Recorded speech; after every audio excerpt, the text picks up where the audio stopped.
David Grann, one of the best storytellers alive today and an absolute master at narrative nonfiction. You might know him from Killers of the Flower Moon, which Martin Scorsese turned into a film. And then there's The Wager. I can't think of a single book that more people I know have said that they just read the entire thing from start to finish in one sitting. So what is it that he does to find stories, to research them, to turn them into writing that just makes people flip from page to page? Lush, vivid prose, great descriptions. How does he do it? Well, that's what this conversation is all about. Okay, let me show you this new tool that I've been using to write called Sublime. And they're the sponsor of this episode. And what I'm gonna do is I'm gonna show you how I use Sublime to write this post on X, which got almost 1 million impressions. So it started off with the basic note-taking stuff. I was just throwing notes in, but it's the stuff that came after that was really unique. That's what makes Sublime special. You'll see here that I had this mind map, and that allowed me to begin to see connections that weren't even there, and I was blown away by this. And then it didn't just end there. Sublime has this Save One, Discover 100 feature where you can just put in a piece of information, and all of a sudden it just starts recommending things. It's like having a research assistant that actually has good taste. And these are put in there by actual human beings. And so now I had the mind map, I had all the related ideas, and I really started to think about how am I actually gonna structure this piece? And Sublime helped me see parts of my structure that I didn't even realize were there, to see how ideas were actually connected. See, Sublime is built by people who care about creativity and beauty and not just productivity and efficiency. And you can feel that as you use the app. So if you want to use Sublime in your own writing, well, you can go to sublime.app and use the promo code Perell, and they'll give you 20% off. All right, let's get to the episode. Well, I want to start with this because this is crazy. You said, I've linked 2 new cases to a murderer that were not previously connected, and I've identified a killer who had not been identified before, just through documents, finding files, and piecing together a circumstantial case. What? Yeah, well, in Killers of the Flower Moon, when I was researching that book, I discovered that there were many cases that had never been properly investigated by the authorities, and that there were these other killings. And going through the records and finding secret grand jury testimony and various bits, I began to realize that the evidence circumstantially all pointed to this figure who had not been previously identified, and worse than that, had never been charged and had gotten away with it, which was one of the great horrors when I was working on that story of Killers of the Flower Moon, that there were these perpetrators that had gone unpunished. Wow. And what do you think accounts for that? Like, how could it be that the intelligence agencies aren't finding things? Well, at that time,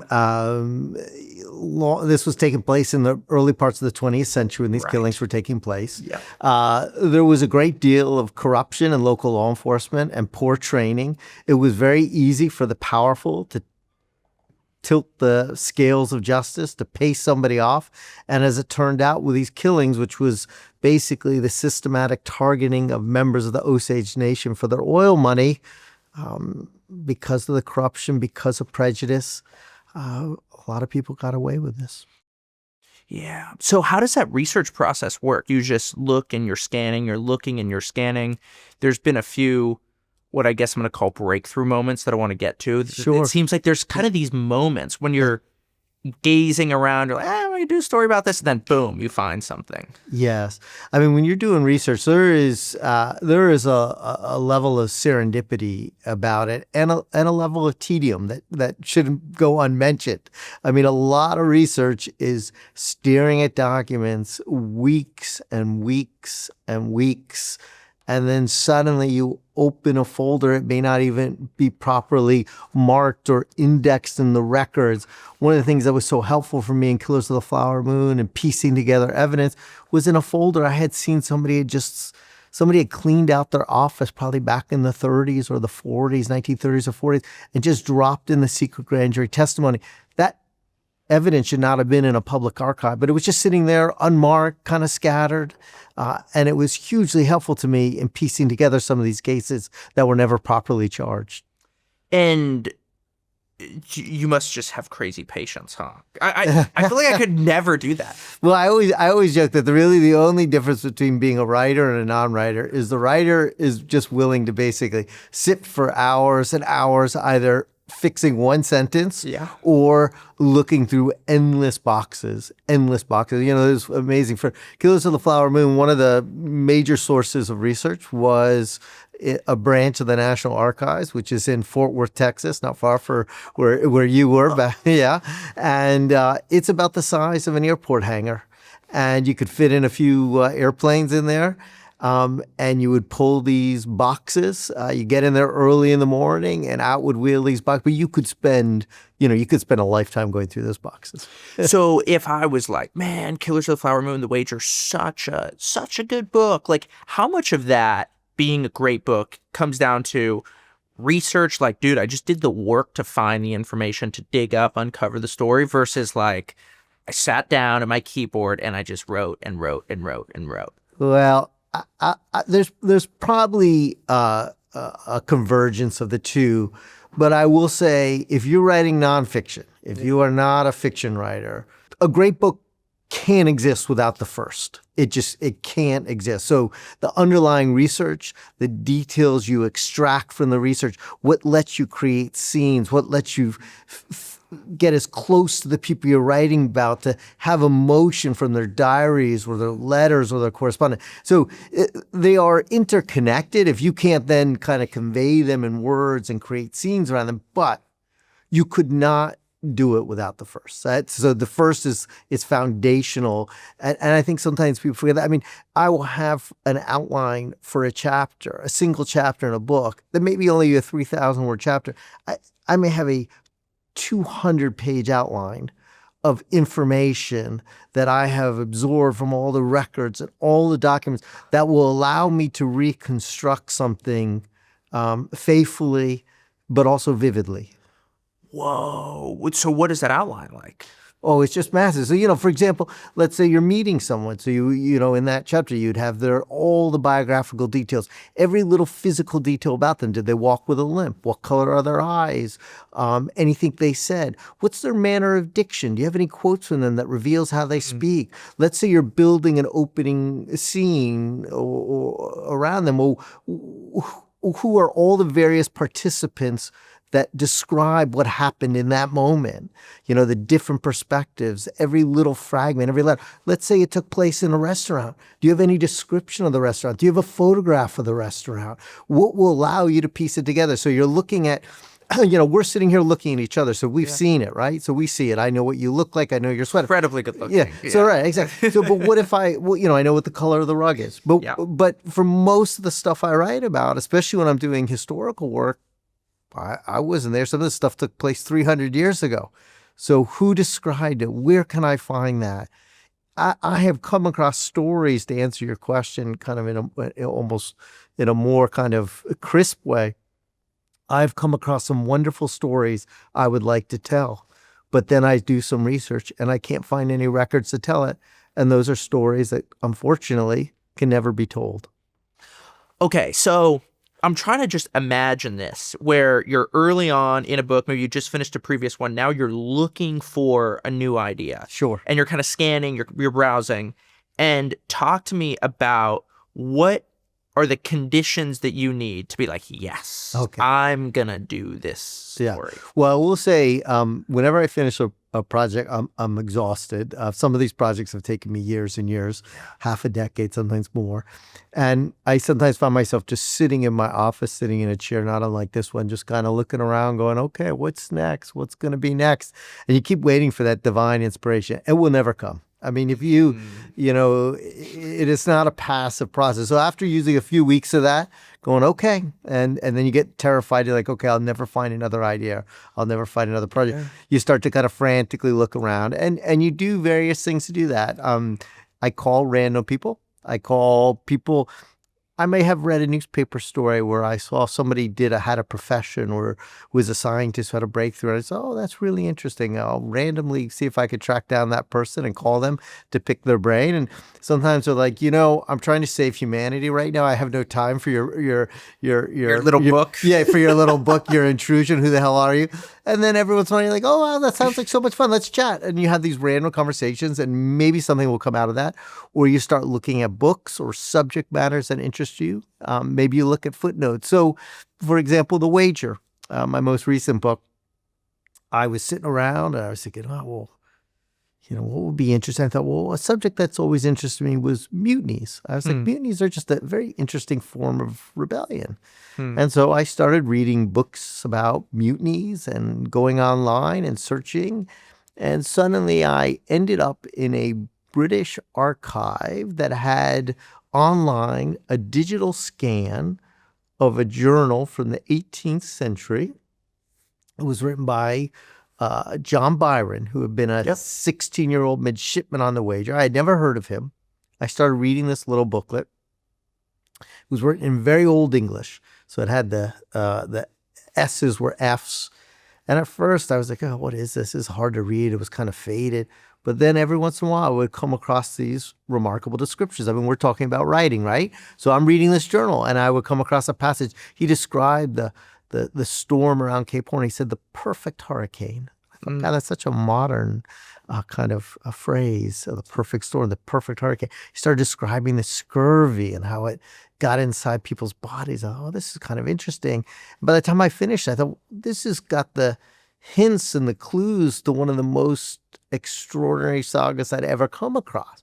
So that was the kind of the flicker. That was the inspiration that first got its hooks into me. But that's really only the first step. I always say that there are kind of 3 steps to try and define what your project is. The first is, is something pique your curiosity. So get under your skin. Are you curious about it? The second is, we talked a little bit about it. Is there underlying research? Can you tell a story? So I thought, well, this is an interesting story of survival. These seamen who went around these storms and battled scurvy, and then they end up shipwrecked and they descend into this real life Lord of the Flies. So, well, that's a crazy story, but could you tell it? And then lo and behold, I started to find in these archives all these journals and logbooks. You could go to England and you could pull out these logbooks from the 18th century and they would come out in boxes and they would, dust would just come off them and you would heal them and your shirt would literally be stained purple by the time you were done because all the disintegrating binders. And so I thought, whoa, okay. Wow. Okay, there's a lot here. But the third thing is kind of, what is it about ultimately? Or deeper themes. Deeper. Is it about something more? So this had an unbelievable saga that would hold you in its grip, but what is it about? Why in the 21st century, in 2025 today, would we care about this story from the 1740s? And the more I did research, I began to realize that when the survivors of the shipwreck were brought back to England, they were suddenly summoned to face a court-martial for their alleged crimes on the island. And if they didn't tell a convincing tale, they were going to get hanged. And I always thought of this great line from the writer Joan Didion, we all tell ourselves stories in order to survive. And I thought, oh my God, well, they quite literally have to tell a convincing tale, because if they don't, they're going to get hanged after everything they've been through. And so they start having this incredible war over the truth. They're each battling each other. They're each shaping their stories, editing their stories, manipulating their stories. And then ultimately the empire comes in and says, do we like any of these stories? And they begin to tell their own story. And so I thought, you know what? We're living through our times of post-truth and battles over truth. And I thought, God, this story kind of feels like a parable. Yeah. Have you ever found a story that you felt like there was tension, there was suspense, there was drama that didn't have these deeper themes? Oh, that's a good question. Yes, in a sense. I'll say, I was sometimes drawn to crime stories, and they could be very intricate and maybe a bit salacious. And they do tell you something about the human condition, but ultimately they would just feel they were like kind of these stories I like to read they may be the cover of the New York Post. They got these great headlines and you read it. Yeah. But in the end, they're kind of gothic crime stories. And so I learned to kind of separate those stories. These stories, I do like reading them. I like reading them. But would I want to spend years researching and telling them? Do they have enough that reveals something about us other than maybe the wackiness of the human condition? I have this I have two images in my head. The first is like there's that scene in 21 where Bradley Cooper's looking kind of at all the numbers and whatnot as he's thinking about counting cards. And I'm just imagining you in this room with all your notes all over the place, like a freaking crazy madman, trying to piece together the narrative. And I also have this image of you like walking through the woods or something, or a desert. I don't know, maybe like you're in Lost and you're trying to figure out where you're going.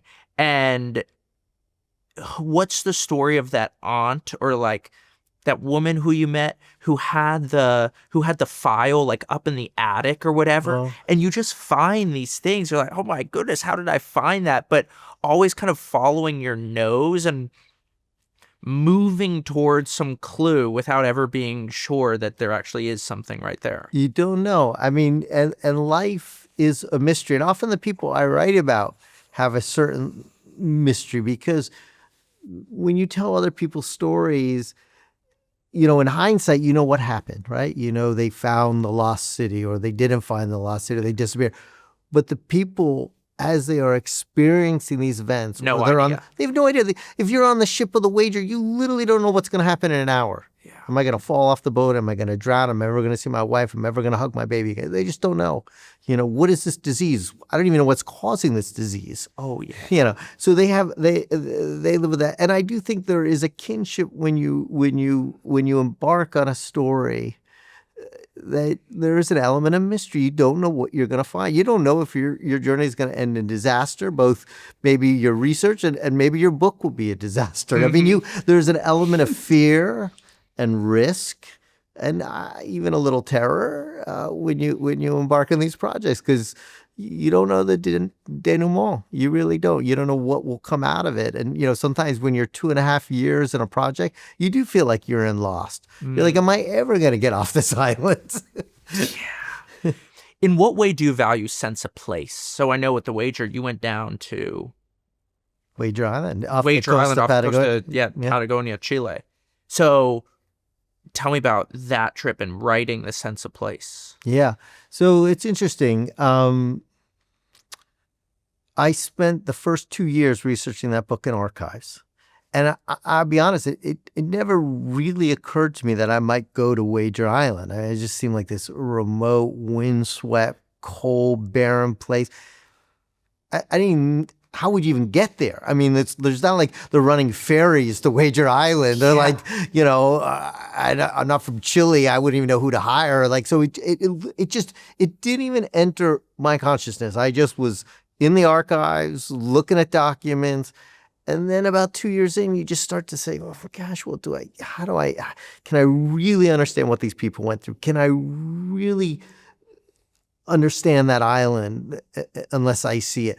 Or are they exaggerating in their journals? Are they keep saying how cold they are, or there's no food. They're back in it, are they kind of, Is it that bad? Is it really that bad? Is it that bad? Right? No, you're right. No, you do. People like to tell dramatic stories. They like to be the hero of their own story. So I thought, well, and so that's when I, got the cockamamie idea to try to go there. And I found this Chilean captain who could take me there. It's funny. He sent me a photograph of the vessel which we'd be going in. And in the photograph, it looked solid. I was like, this looks like a good vessel to take me. Of course, then when I got there, it was a fairly small, I can't remember how big it was, but it was not big. Maybe 30 some feet. I can't remember exactly, but it was top heavy. It was heated by a wood stove. I had decided to go in wintertime because that's when the castaways had become shipwrecked. So I thought I have to understand that period of winter. It was so stormy that for 5 days, we could not depart. We just stayed on the little boat waiting in the harbor. The Coast Guard had blocked it off. They said no vessels are allowed out, which I didn't know they did, but they said you can't leave because it's that rough. It's that stormy out there. And then eventually we got the clearance and we slipped out. And initially, we kind of went in these channels along the coast of Patagonia, shielded from the ocean. It felt pretty good, pretty safe. My confidence was growing. We would stop on these little islets, and the captain and one of the crewmen would go off and they would chop down wood for the stove to keep the vessel warm. They would take a little hose and run it off the boat into these islands, these little islands, into the glacial streams to get water for the vessel. I will say it was the coldest shower I had ever taken. I mean, it was so cold that I think I might have only taken one shower the whole time. It was just freezing. And then after about a week of this, the captain says, if we're going to get to Wager Island, which is situated in a gulf known as the Gulf of Sorrow, or as some translate it as the Gulf of Pain, we're going to now have to go out into the ocean. And that's when I got my first glimpse of those seas. And I will say what's also interesting about this journey is I don't write about any of it in the book, but it all informed it. And so I got my first glimpse of these seas. We weren't even in some huge storm, but the seas were pretty enormous, windy. I just sat on the deck of this vessel. You could not stand. If you stand, you would, you might break something. You would get thrown. Things were getting tossed all about. I literally was sitting there in a bilge pump just because flying past my head. I'm like, okay, just sit down. I had taken I'm used to the sea, but I took everything to ward off seasickness. I mean, I was basically half drunk on Dramamine. I had the thing on the wrist. I had whatever the drugs you put up behind your ears and just kind of stay there. And the funny part that always amuses me is that I didn't know how to pass the time, and I just kept looking out the porthole, and I think I'm going to throw up. So what am I going to do? And I had on my iPhone with me an Audible of Moby Dick. Oh, wow. So I put into my earphones just to listen there. I'm sitting like this, listening to Moby Dick on the floor, because again, I'm on the deck, just sitting there like this, bracing myself. And it's like you're in a tin can. You're just going like this. And I'm thinking, God, this is the greatest. I think this is the greatest American novel I've ever read. This is just incredible. The worst novel to listen to. I was gonna say, you're listening to Ahab lead these poor people on his monomaniac obsession.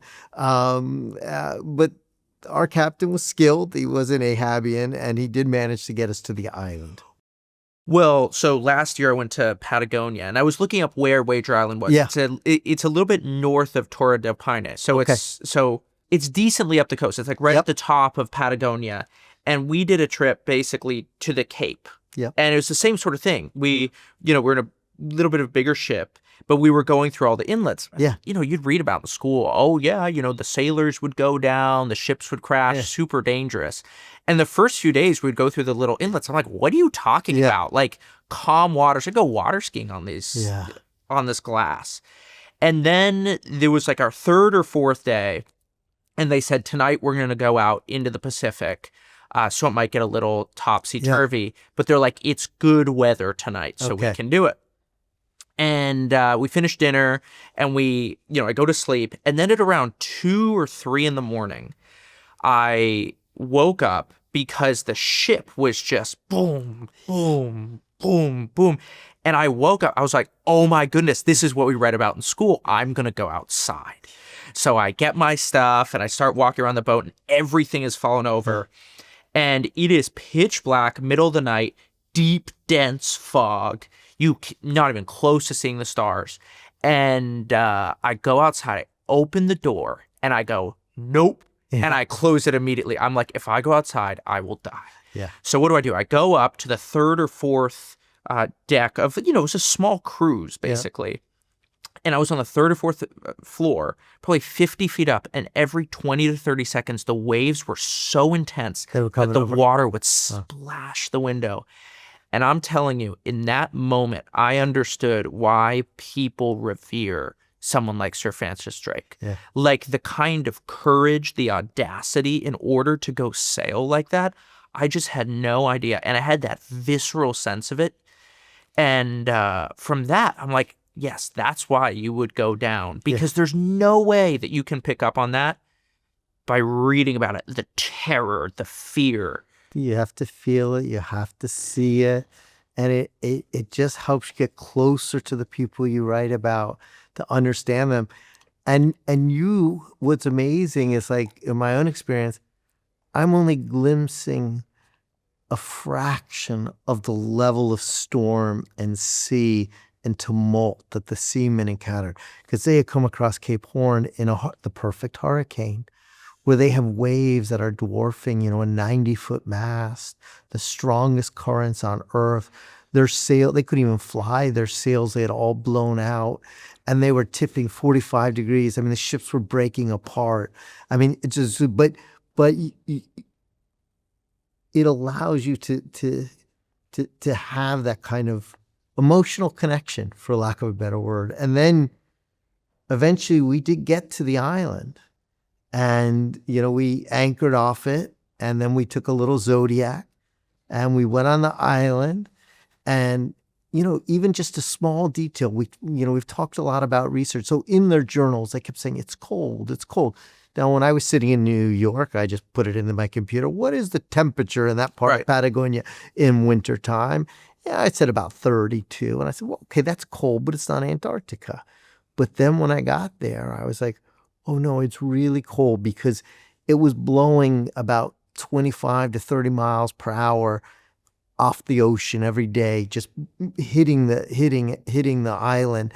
It's also always raining or sleeting. And so it suddenly occurred to me, the smallest thing, I was like, oh, they all had hypothermia. That had not even occurred to me. For 2 years I was doing the research. They wouldn't have known the term hypothermia. I was like, oh, and then you have, well, how would hypothermia affect their decision making? So, you're just getting these subtle shifts, deeper understandings, getting closer to your material. They always said, well, we couldn't find any food on the island. I was like, oh, come on, there's got to be something. There's got to be a Walmart or at least a Whole Foods. Yeah, you got to get something there. And you get there, like, there really are no animals. There's some birds that fly around, and they had some clams they exhausted, but that was it. There was some celery, which they had eaten, which helped cure their scurvy, which I tasted, but that was really it. And, you talked about understanding the seas when you would climb the ship. And, there was a great line from a British officer who had described the island as a place where the soul of man dies in him.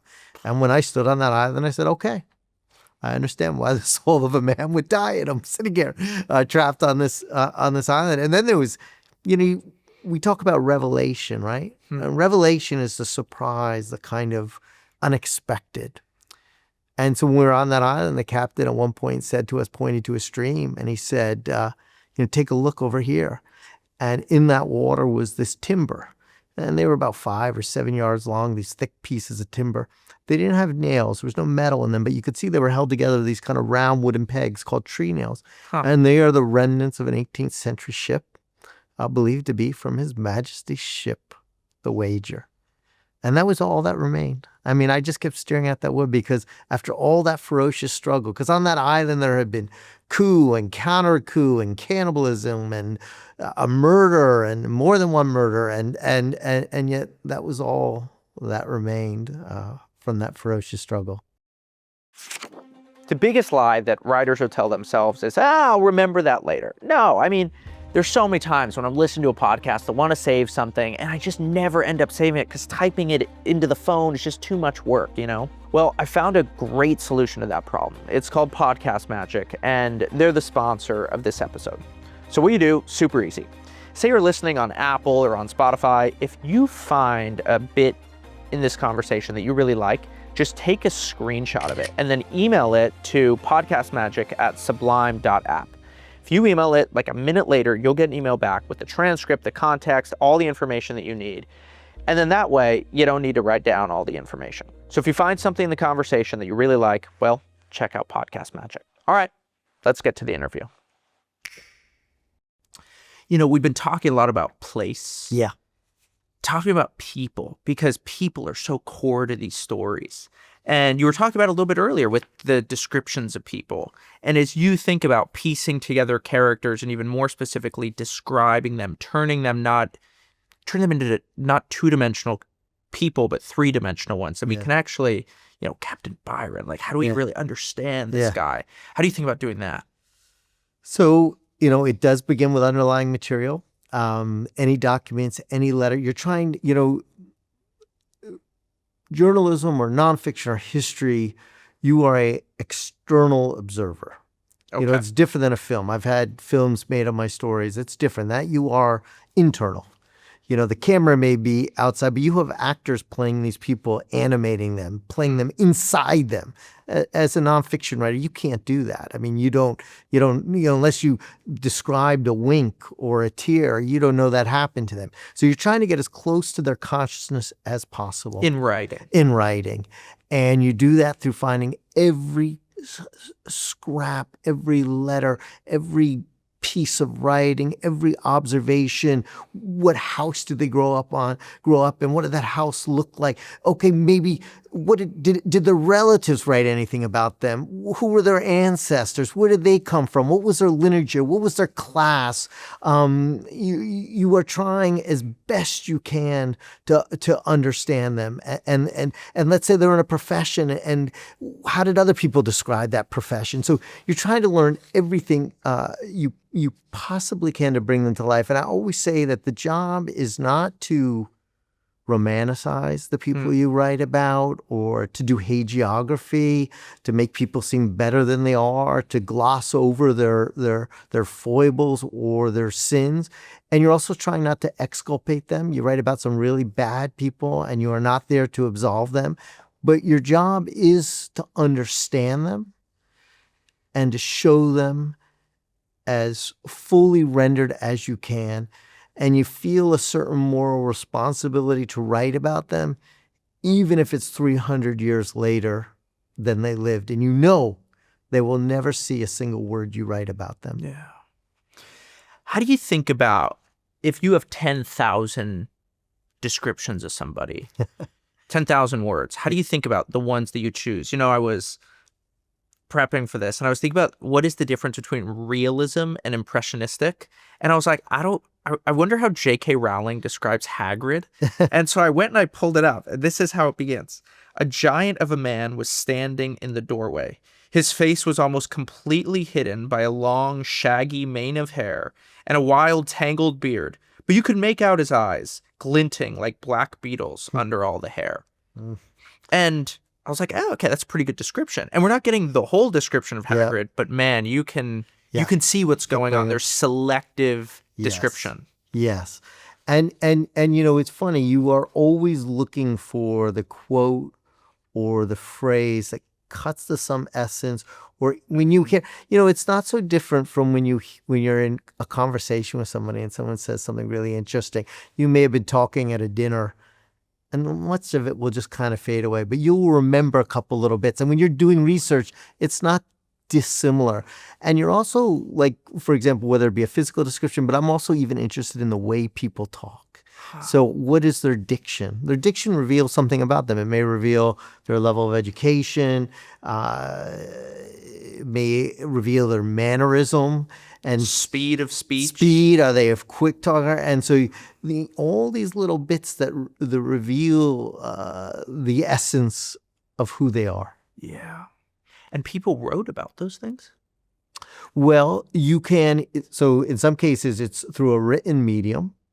So you're looking at how they write. So, for example, the gunner on the Wager, who was not from the upper class, so he knew he could never be a captain, and but he was very literate, and he has the best account of what happened in terms of the level of detail and depth.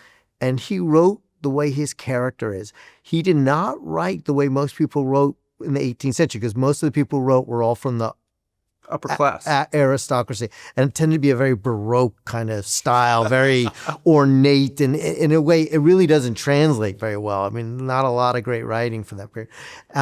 He wrote like a bullet. He wrote like Hemingway. He wrote the way he was, direct action, no adjectives, no adverbs. And so you're getting something from him. Totally.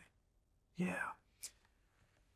Earlier you were talking about these strange combination of words, like you were talking about the perfect hurricane. Yeah.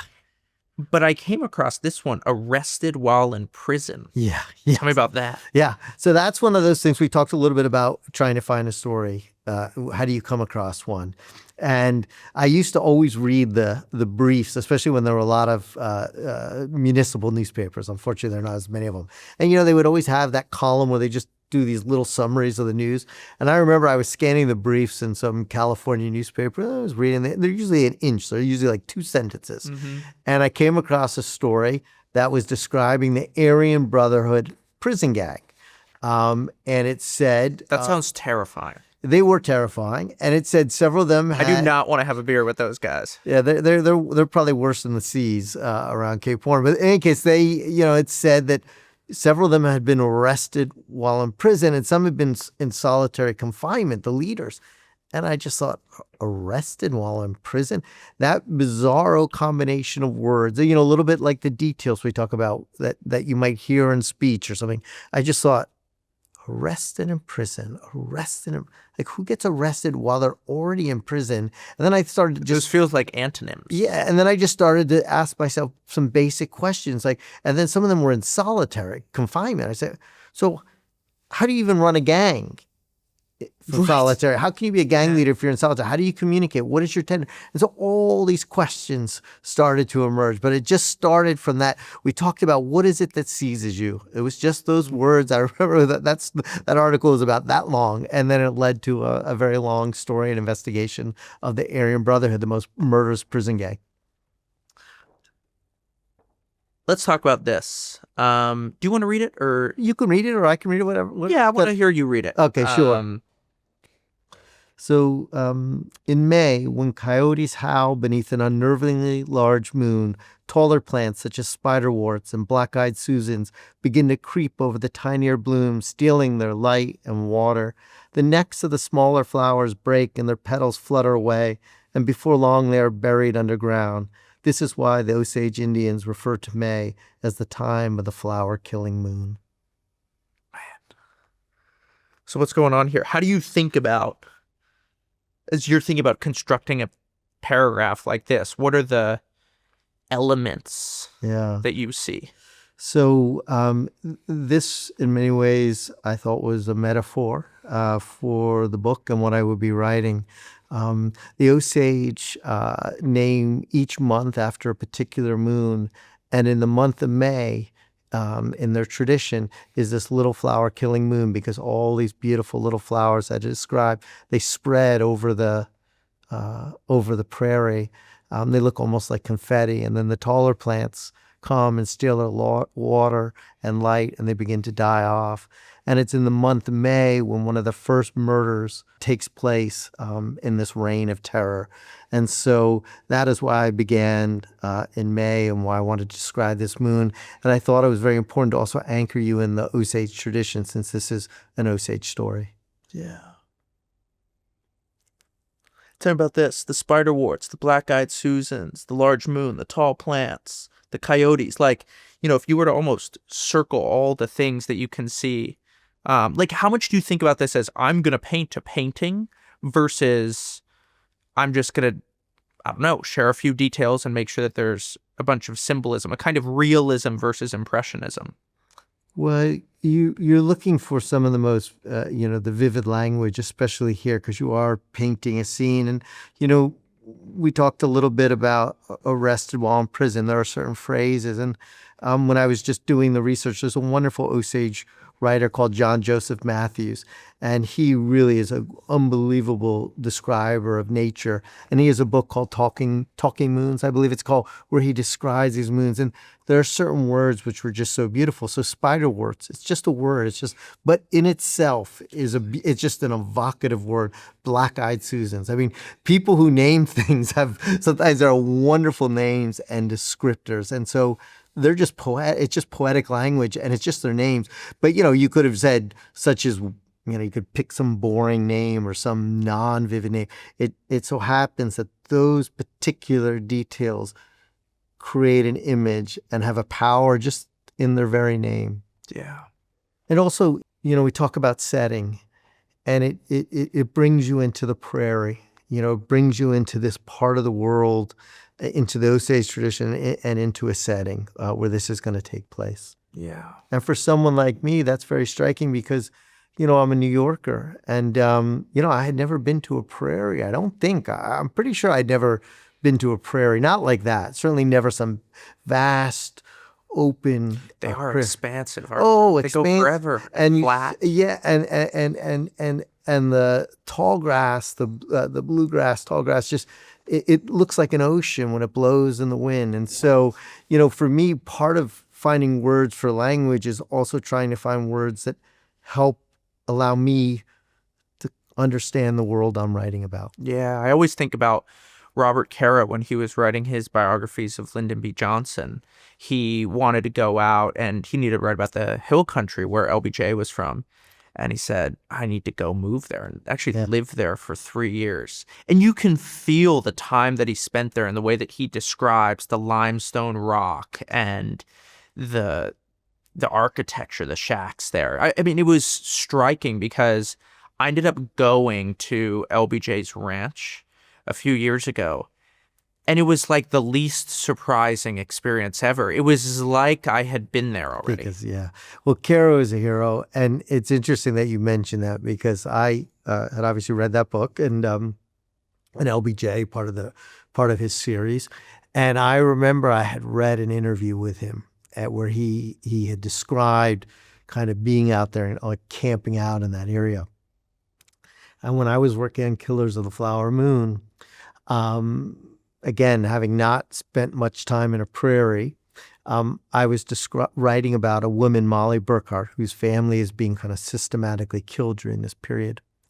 And I read about how when she was a young girl, she had been forcibly uprooted from her lodge where she had lived on the prairie and made to go to this boarding school. And I found the trail that she had taken. I was told the trail she would have taken. I was told it was a 2-day trip to get there. She would have got back then because she would have gone in a wagon with a horse.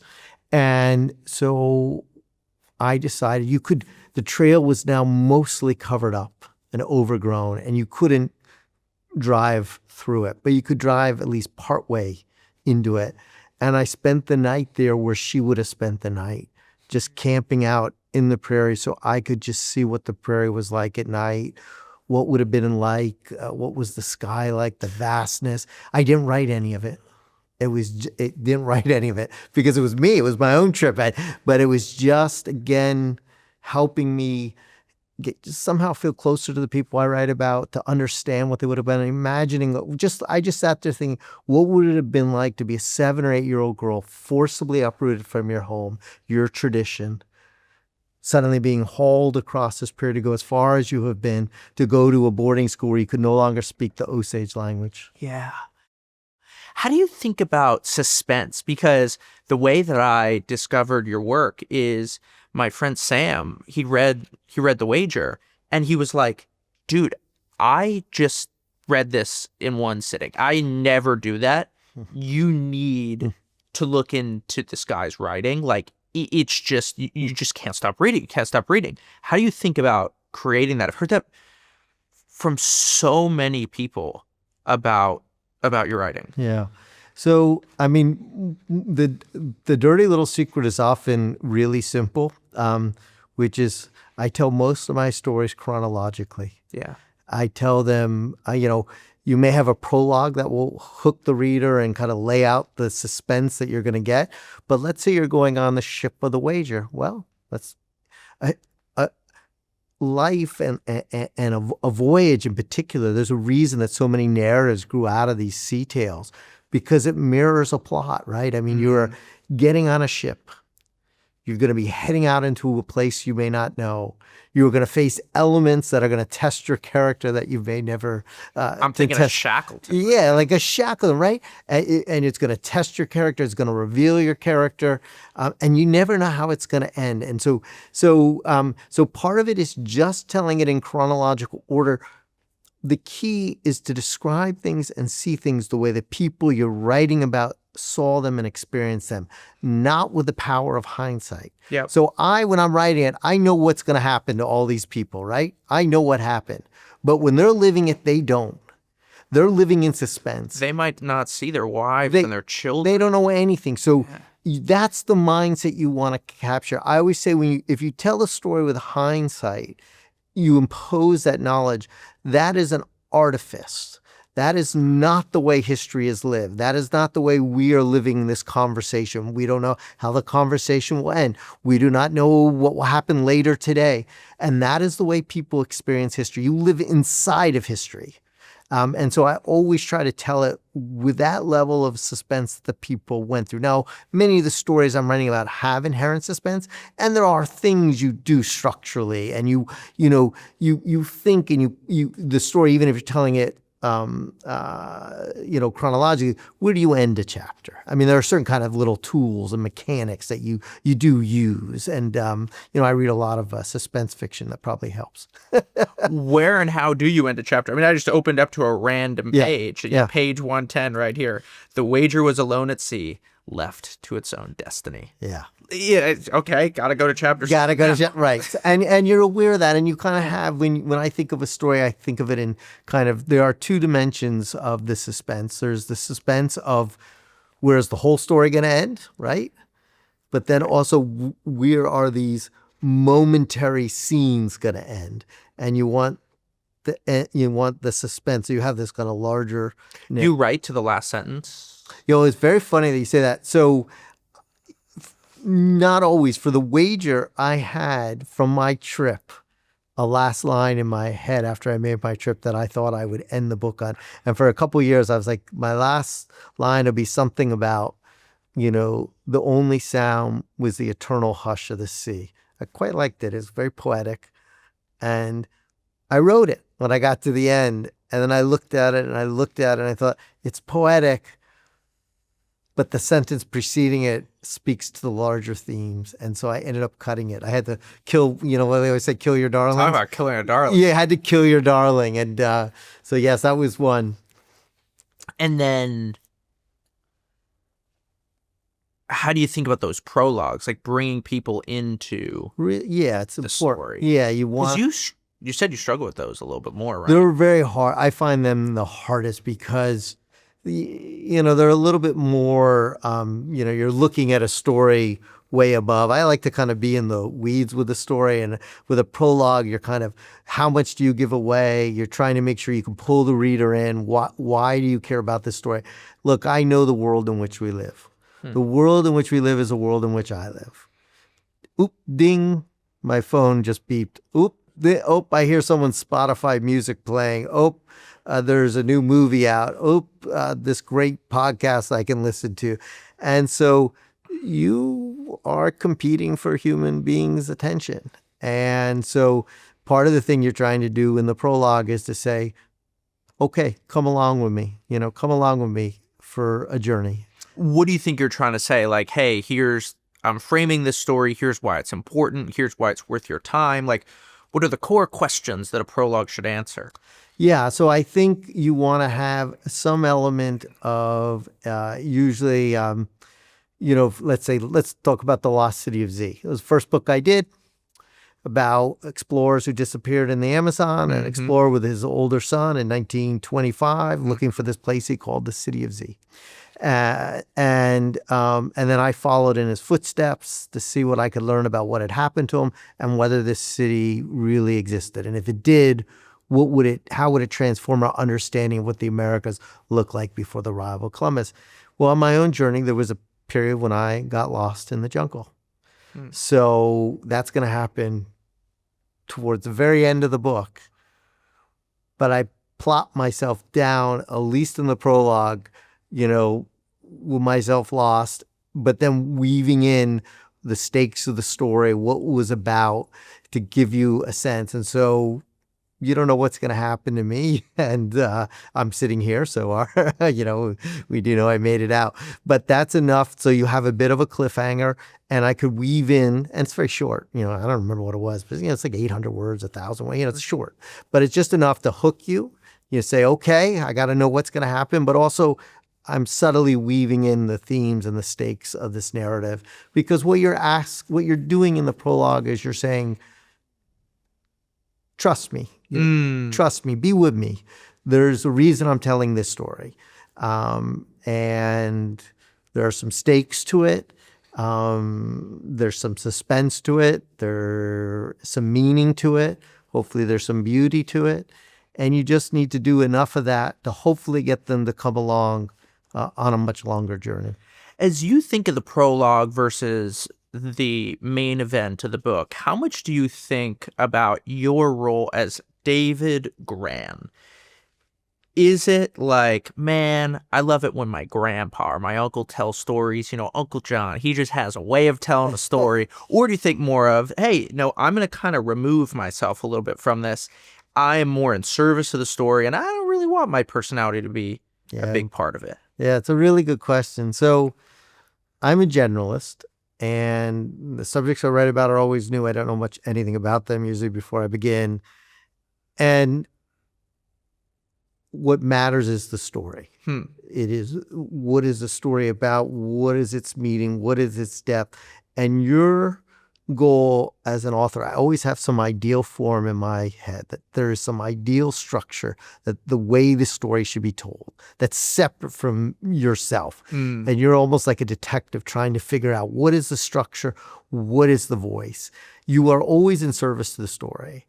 I will insert myself into a story when I think it will help the story. It will advance it. It will help the reader. It will give the reader some eyes and ears. If that is not important or needed for the story, I will vanish from the story. What's an example of when you would do that? So Lost City of Z was an example where, and it was very hard for me at first to insert myself because I had never really done that. I had to reveal something about myself because I thought it was so important to compare both the past and the present, what had happened to the Amazon, to show everything in that. I alternate chapters. So you're learning about exploration in the Victorian Edwardian period, and then you're learning about it when you go to these fancy stores and get your goods, or you get to take a malarial pill. How has the world changed? And so you were always alternating. I remember when I first gave that book, the manuscript, to a friend to read, and they said, David, it's good, but you gotta put a little more of yourself into it. Yeah. And the truth is, I'm like Larry David. And so I had to put Larry David into my manuscript, that this is Larry David in the jungle. Sorry, Larry, I don't know where you are, Larry. I hope I get to meet you one day. But in any case, that became a little bit of a shtick, but that is true. I don't hunt, I don't camp, I hate all that stuff, I hate bugs. And so the idea of me in the jungle, I had to put that in to the book, but the first time I did it, I was kind of a ghost. I was just kind of like, and here I am, and this is what I see. So that was hard. And then we talked a little bit about the wager. So I made this trip to Wager Island, and there was a time when I thought, well, that might be a really interesting end to the book. And then when I got there, I said, you know what? It doesn't belong. Why am I here? I don't belong here in this story. So it was very helpful to my reporting. There's not going to be a word about me. And so I try the best I can to let the story dictate the decisions I make. I want to read this opening sentence. Here's how you start the wager, and I'm curious to hear why you wrote it like this. The only impartial witness was the sun. For days it watched as the strange object heaved up and down the ocean, tossed mercilessly by the wind and the waves. Once or twice the vessel nearly smashed into a reef, which might have ended our story. Yet somehow, whether through destiny, as some would later proclaim, or dumb luck, it drifted into an inlet, off the southeastern coast of Brazil, where several inhabitants laid eyes upon it. So I struggled for the first sentence for that book. Sometimes you have a first sentence, sometimes you don't. I wrote that sentence fairly late. I think I might have even had the full manuscript. Really? Yeah, and it started, it was almost only when I kind of finished the book and kind of understood it that I was able to execute. I mean, I had something in there, but it was not the sun was the only impartial witness, because this is a book that is ultimately about a fight over the truth.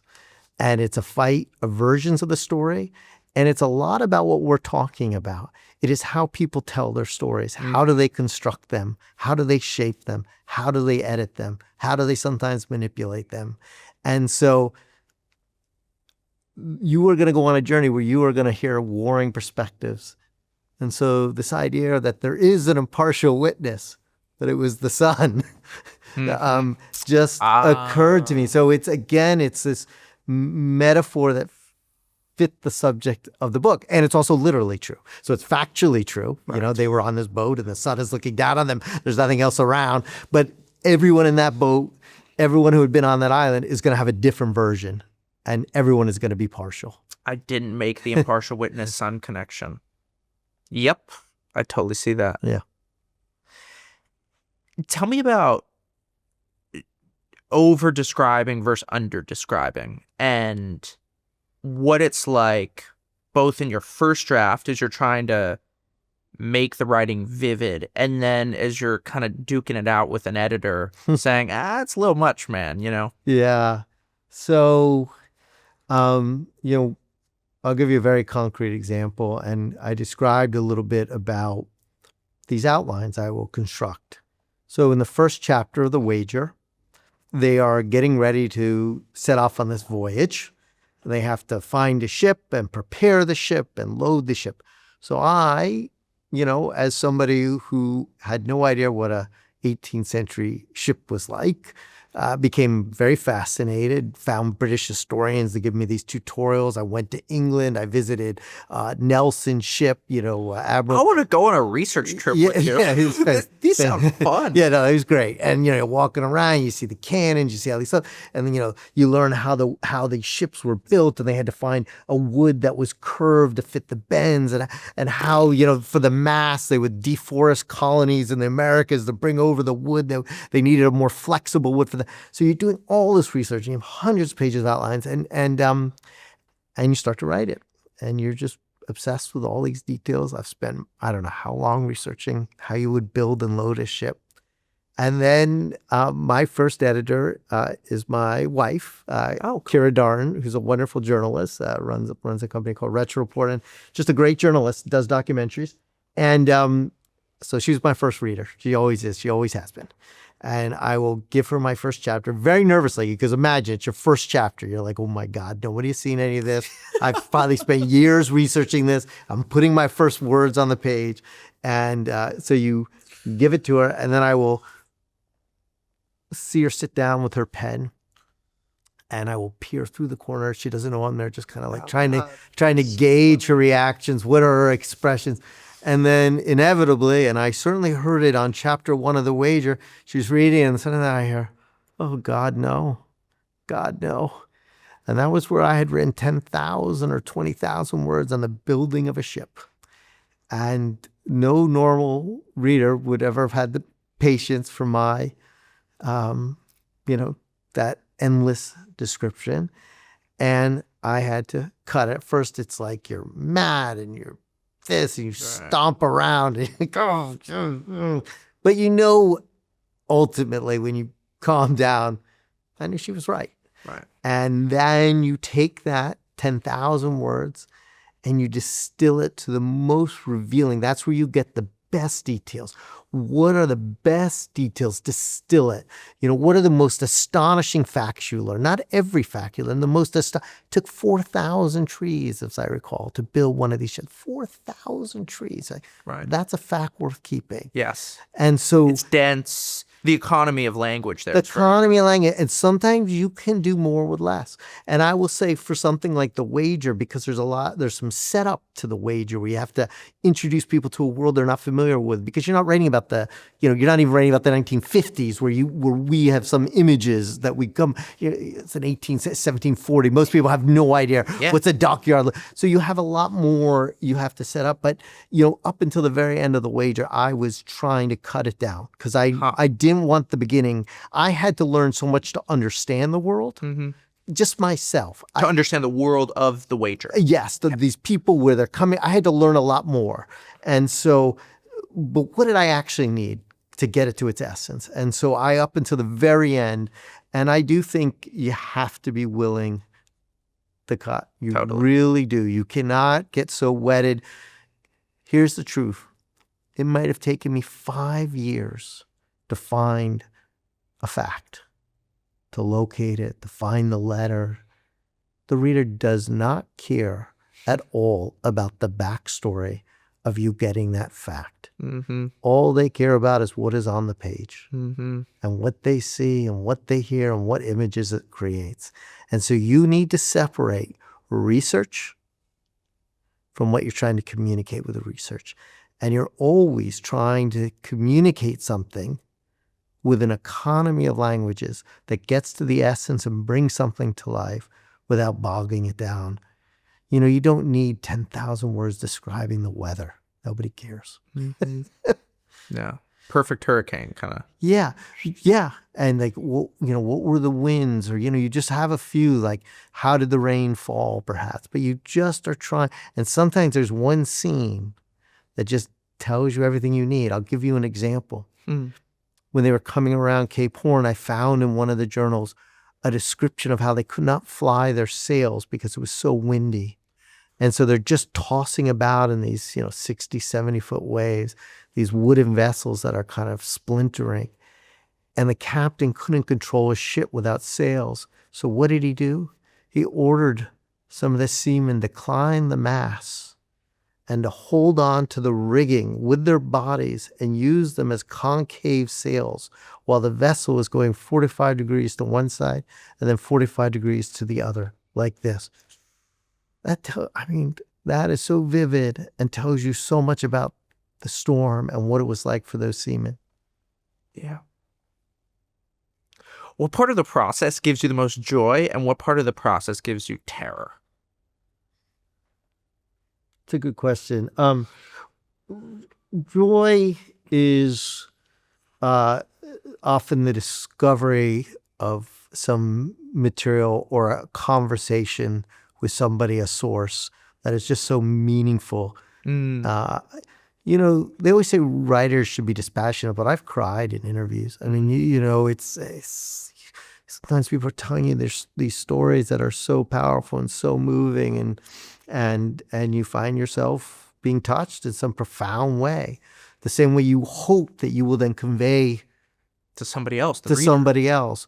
But the idea that you're just some cold calculator receiving information, that's just not true, nor should it be true. Yeah. Terror is always writing. Terror is always, can I convey this? The actual typing, the actual communication. Yeah, can I do it? I will say there is joy when every once in a while you feel like you get it. And so, for example, the first sentence of The Wager probably tormented me for years and years. And then I thought, I think this is it. I think I got it. This partial witness. This feels right. It's crisp. I think I got it. And I don't know if that's joy or relief, but in any case, there's a certain pleasure to it. What's it like having Scorsese turn one of your books into a film? It's funny.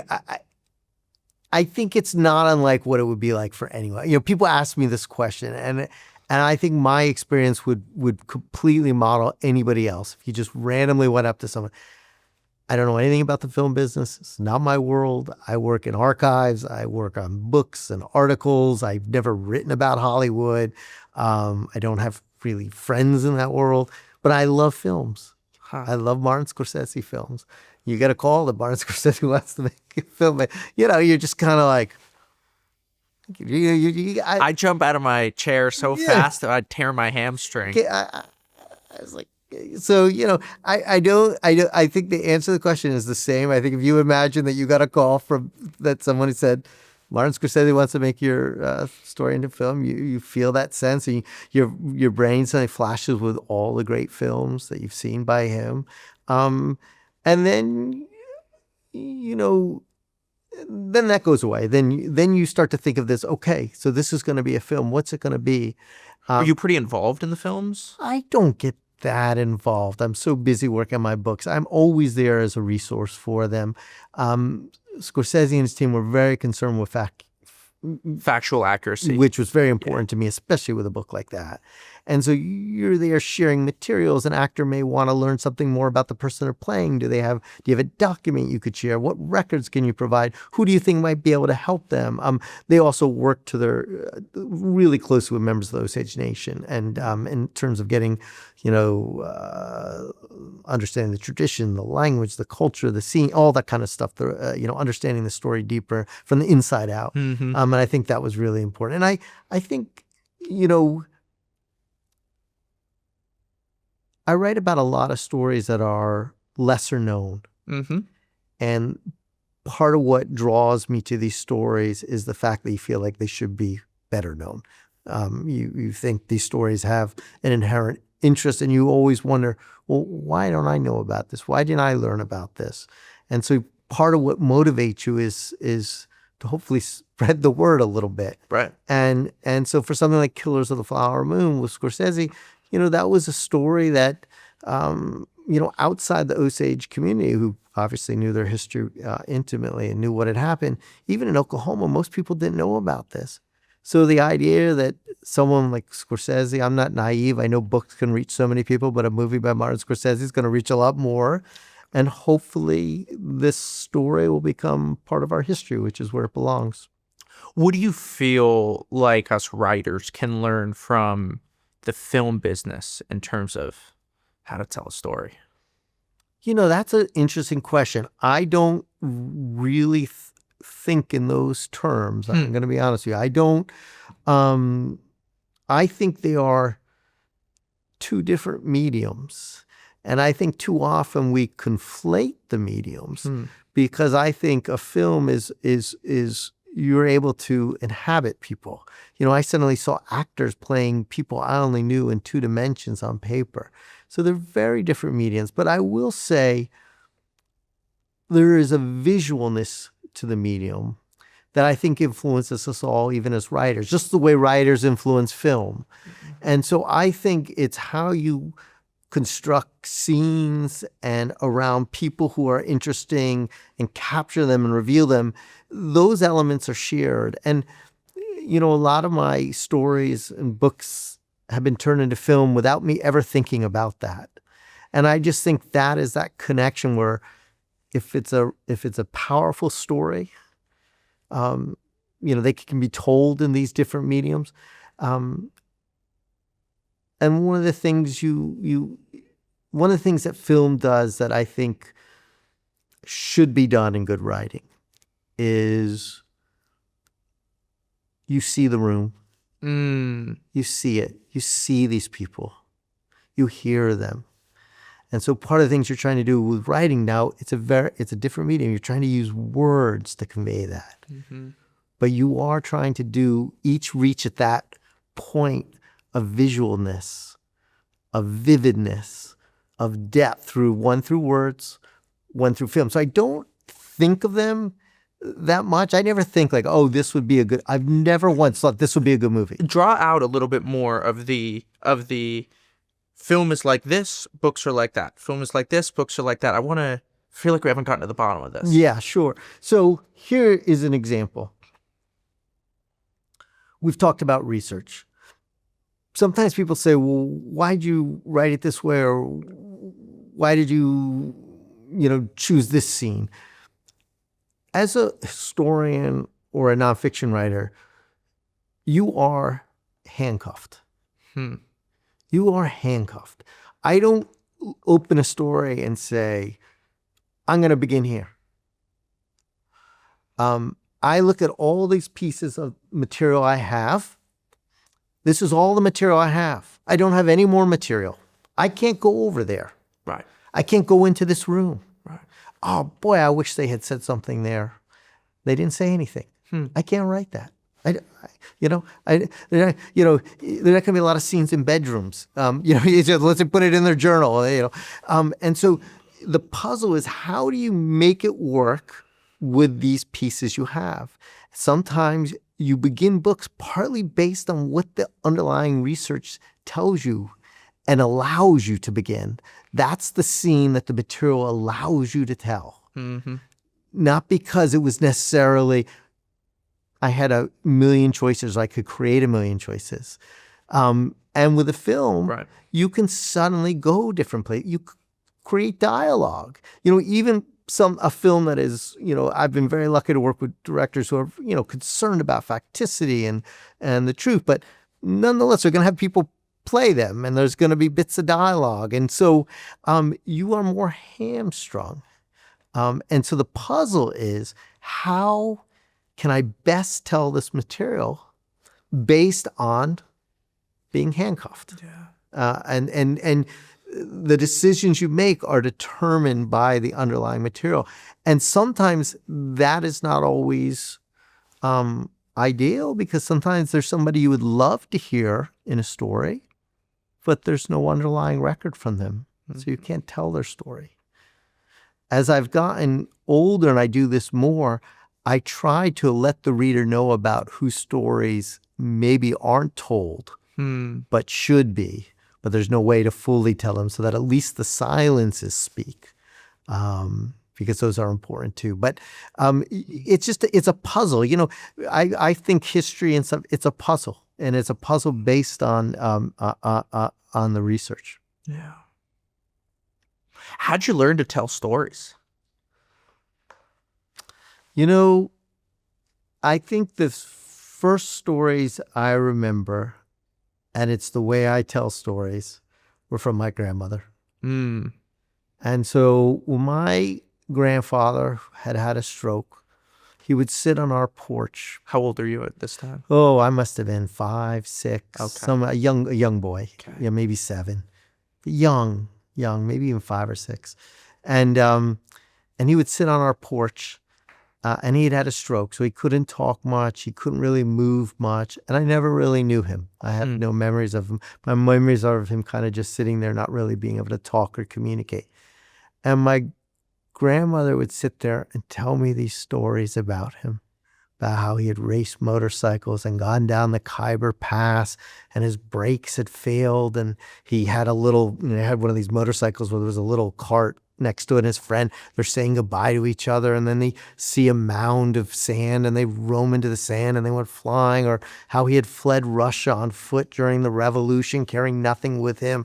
And I'm looking at this figure, and I'm hearing these stories, and suddenly I could see my grandfather as a young person running and, risking his life, or his life at risk, being brought to life. His soul was suddenly, I could see it, I could feel it, I could hear it.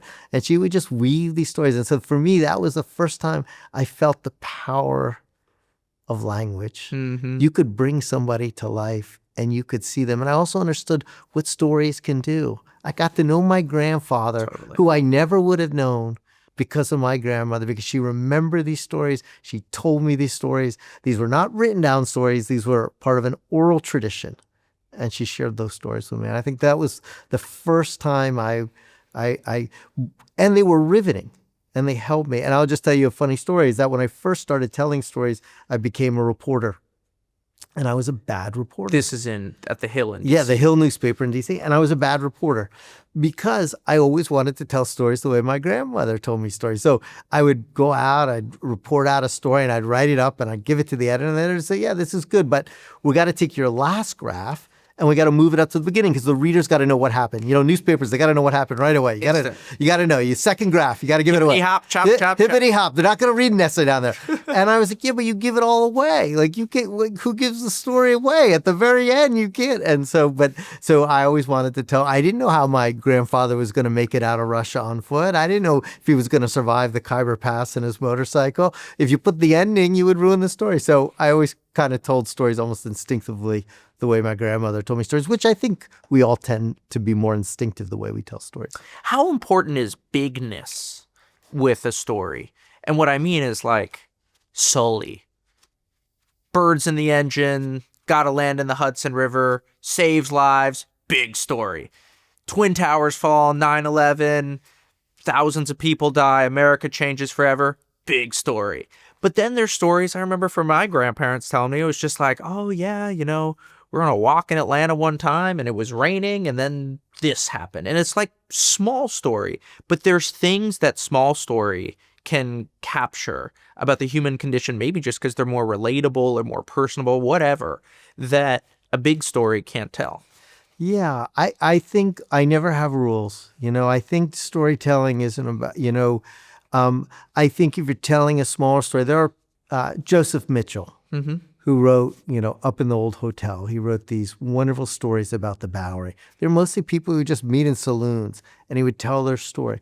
And they're just exquisite character studies. Now, I will say, to pull off that story, you have to be one hell of a writer. And when you say one hell of a writer, what do you mean? well, you have to be both very observant, so you're doing your reporting, but you don't have some momentous event happening. Sure. It's a small accumulation of details, so you have to be able to convey them either.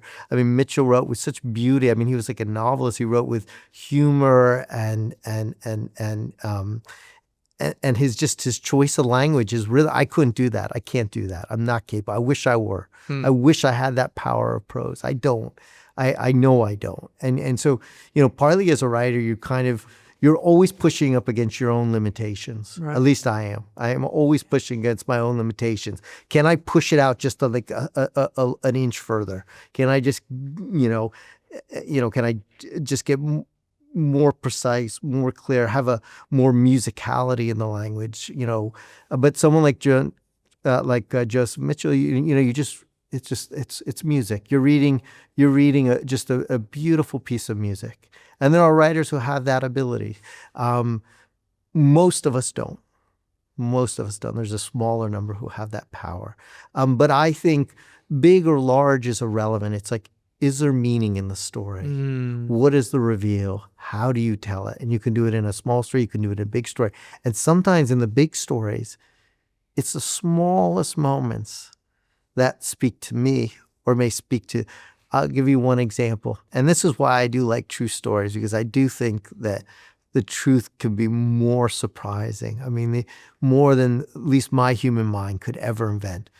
On the Wager Island, which depicts the captain and the gunner in this titanic struggle between two egos, two formidable figures, battling it out both for power and survival. And one is about to leave the other to likely die on the island. And I'm reading the journal. And before the captain gets left on the island and the gunner is about to leave him, what do? They reach out and they shake hands. And I just thought, holy smokes, I just never would have thought that would have been the act. And that was the act. There was a moment of just, and then they'll go back to hating each other. But in that moment, they both know what is at stake for each of themselves, how hard it's going to survive, and they basically just wish each other well for one flickering moment. And that is just a small moment of a human act. And you talk about a detail. Somebody might read over that detail, right? Because they're not shooting at each other. It's not dramatic. But to me, that small detail tells you something about the human condition.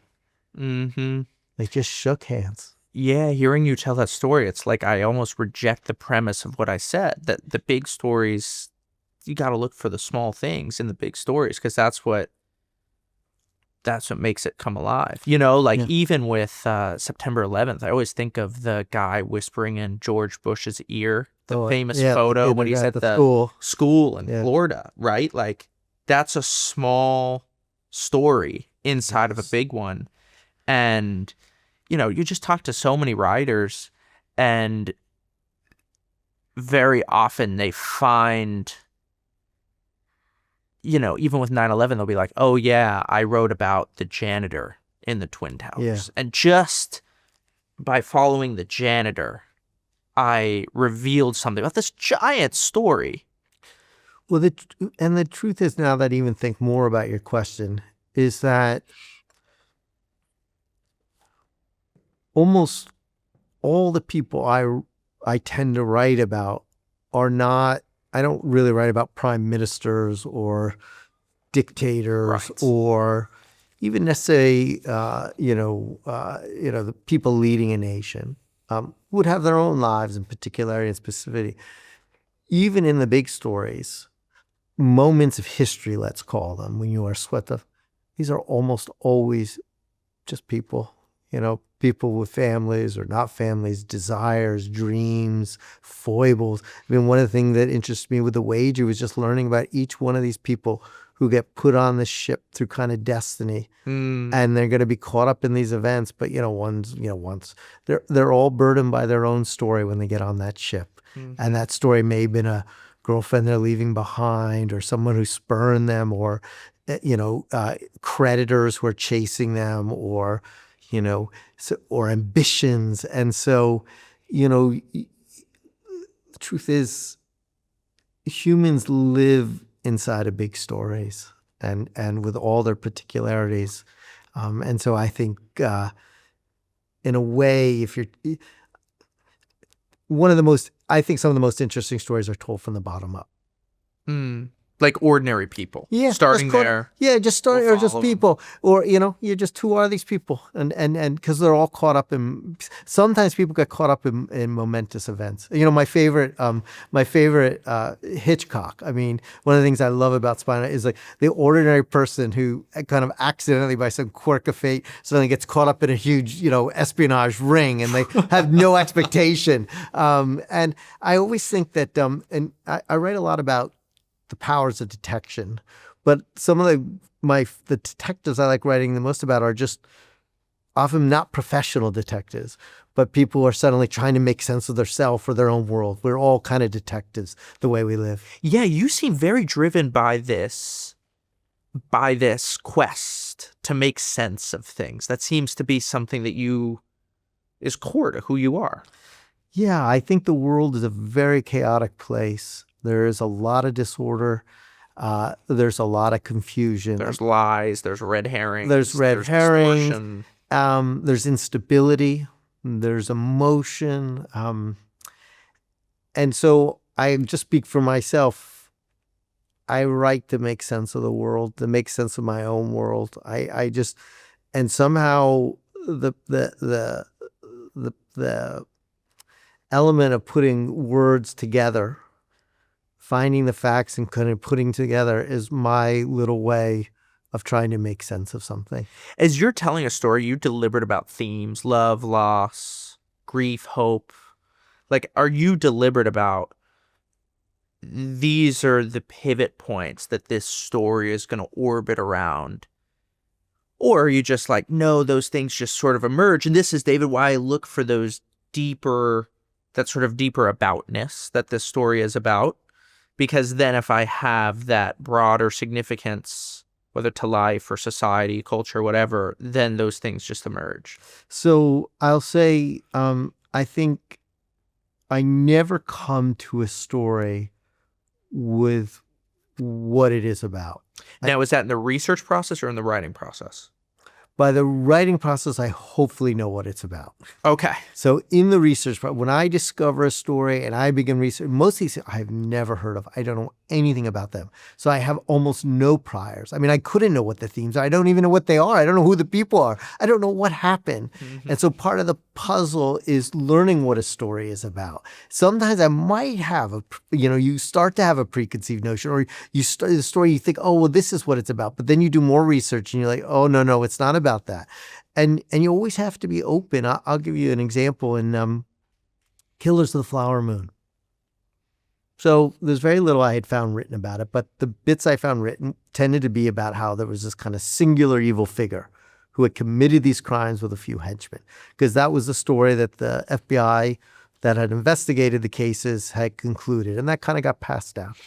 And then gradually, as I spoke to more Osage and uncovered documents, I began to realize that there were all these other killings, and they were not connected to this singular evil figure, and that this was really less a story about who did it than who didn't do it, and it was about a culture of killing.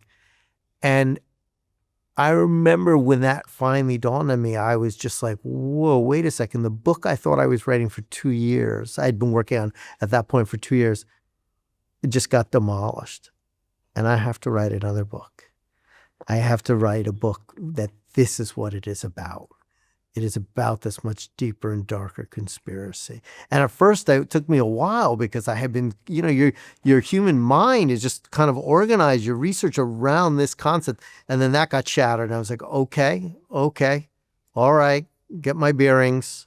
What is this story about? And now start to move it in that direction. So the themes grow out of the material. You want to be aware of them. You don't want to be blind to them. You need to discern them. But you have to kind of come to them through the material itself. Yeah. You can come on How I Write whenever you want. This is so fun. Thank you so much. Thank you for coming on the show. It was a pleasure. Thank you, man. Yeah. Thank you.